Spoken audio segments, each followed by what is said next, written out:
नमस्कार, पंजाब केसरी में आपका स्वागत है। मैं हूं बलवंत तक्षक। हरियाणा में 1.5 साल के लिए सरकारी कर्मचारियों का डीए बंद कर दिया गया है। सुप्रीम कोर्ट के फैसले के बाद करीब 2000 पीटीआई नौकरी से हटा दिए गए हैं।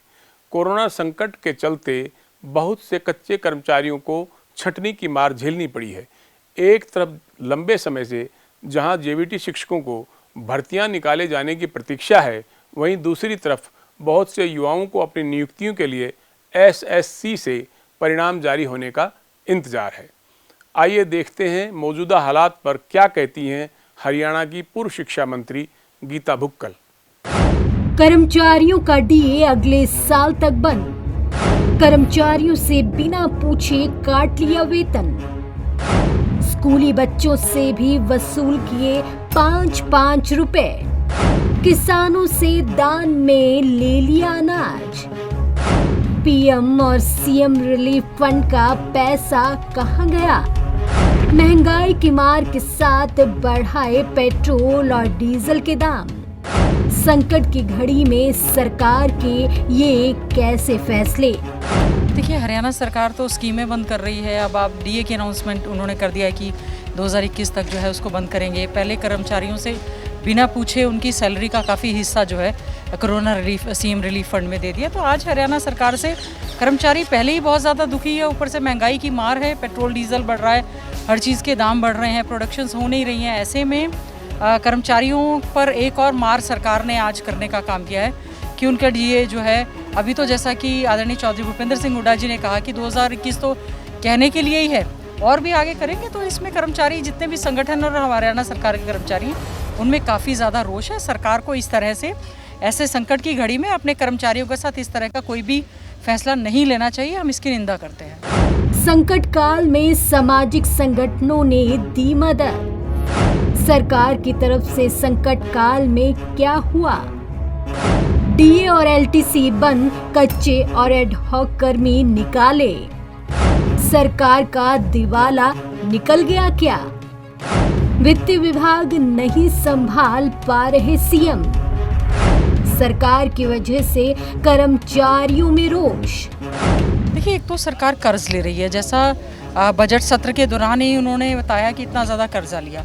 कर्जे के बाद जैसे ही कोरोना महामारी की बात आई, एक हफ्ता भी नहीं हुआ था, उसी समय से ही कर्मचारियों के वेतन में कटौती, विधायकों के, सांसदों के और आम जनमानस के, स्कूल के बच्चों तक से कहा कि 5 रुपये जो है एक बच्चा कंट्रीब्यूट करे, किसान जो हैं वो अनाज कंट्रीब्यूट करें, PM relief fund, CM relief fund, इतना सारा फंड्स आ गया।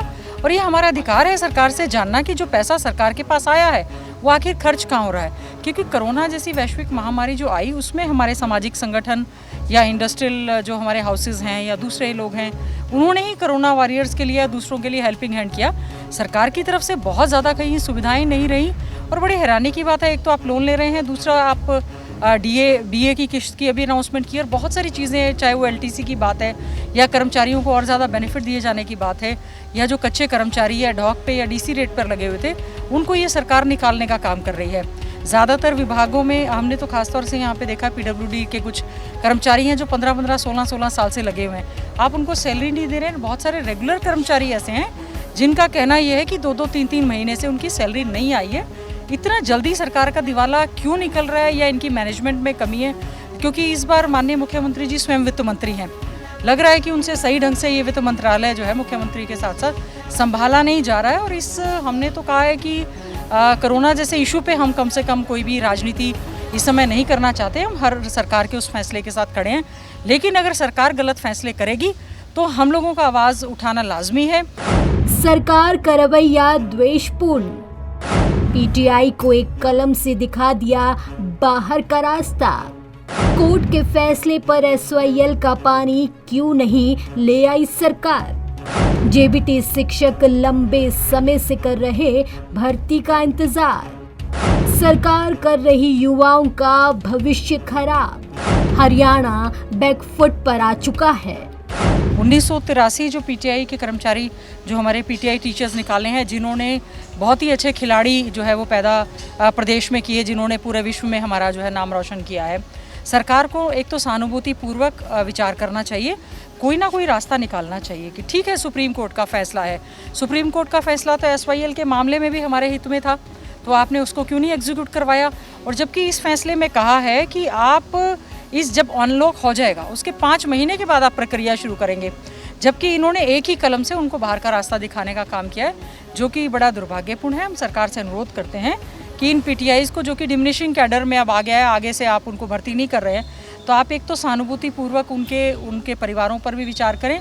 और जैसा कि अभी आदरणीय चौधरी भूपेंद्र सिंह हुड्डा जी ने आपको बताया कि बहुत सारे करीबन 48 या 50 के करीब ऐसे पीटीआई थे जिनकी डेथ हो गई है, उनकी विडोज़ को जो पेंशन मिलती थी, सरकार ने वो उसको भी बंद करने का काम किया। कुछ जेबीटी संगठन, जो जेबीटी लगना चाहते हैं टीचर, वो संगठन मिले थे। सरकार ने बहुत लंबे समय से भर्तियां नहीं निकाली हैं, जबकि जो स्टेट या एचटेट हम प्रदेश में लेते हैं उसकी एलिजिबिलिटी केवल मात्र पहले जैसे 5 साल थी, अब 7 साल है। जब आप 7 साल तक नौकरी निकालेंगे ही नहीं, तो जो लोग एचटेट पास हैं उनके भविष्य बड़ा जो है अंधकारमय है। तो सरकार जो है, इनके पास कोई पॉलिसी प्रोग्राम, कोई विजन नहीं है।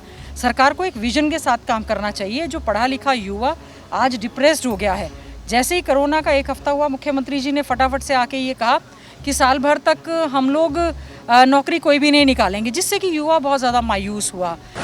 इसमें कोई शक नहीं कि बहुत से युवाओं को अपनी नियुक्तियों के लिए रिजल्ट जारी होने का इंतजार है। इस मामले में लगातार हो रही देरी से बेरोजगारों में बेचैनी है। विपक्ष इस मुद्दे पर सवाल भी उठा रहा है और मांग भी कर रहा है कि भाजपा जजपा गठबंधन सरकार को अब एक नए विजन के साथ आगे आना चाहिए। पंजाब केसरी के लिए बलवंत तक्षक के साथ सुनील की रिपोर्ट।